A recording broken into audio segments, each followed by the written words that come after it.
Hi friends, ఈ వీడియోలో మనము రియాక్ట్ ఇంటర్వ్యూ క్వశ్చన్స్ లో what is the use callback hook దీన్ని డిస్కస్ చేద్దాము. Use callback hook is a React hook that memorize a function that means React stores the function and reuses the same function instance unless one of its dependencies changes.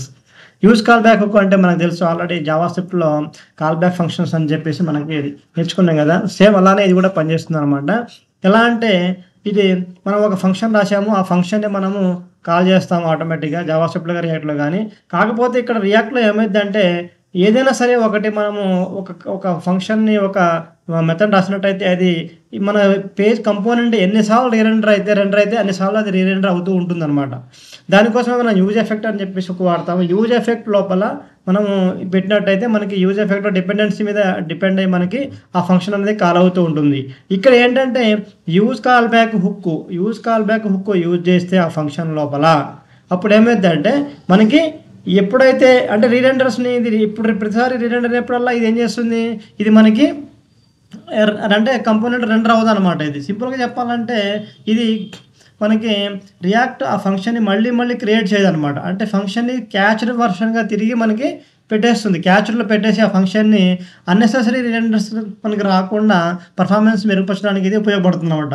ముఖ్యంగా చెప్పాలంటే మనకి ఇది dependency అంటే మన ఇక్కడ కూడా dependency మనం పెడతాం అనమాట. ఉదాహరణకి మీకు చూపిస్తాను. ఇక్కడ ఫంక్షన్ రాసాము మనము.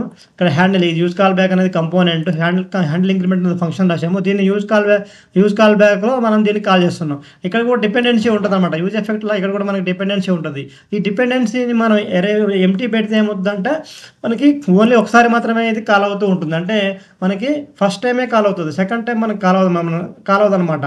అంటే డిపెండెన్సీని మీద డిపెండ్ అయ్యి ఇది మనము కాల్ చేసుకోవటం కోసము ఆ ఫంక్షన్ని ప్రతిసారి అంటే కంపోనెంట్ రెండర్ అయినప్పుడల్లా కాల్ చేయకుండా డిపెండెన్సీ మీద ఆధారపడి ఇది మనం ఎన్నిసార్లు మన డిపెండెన్సీ ఒక స్టేట్ పెట్టాము, ఒక స్టేట్ అంటే కౌంట్ పెట్టాము. అప్పుడు ఏమైందంటే ఆ కౌంట్ ఎన్నిసార్లు అయితే అప్డేట్ అయిందో అన్నిసార్లు ఈ ఫంక్షన్ అనేది మనకి కాల్ అవుతుంది అనమాట.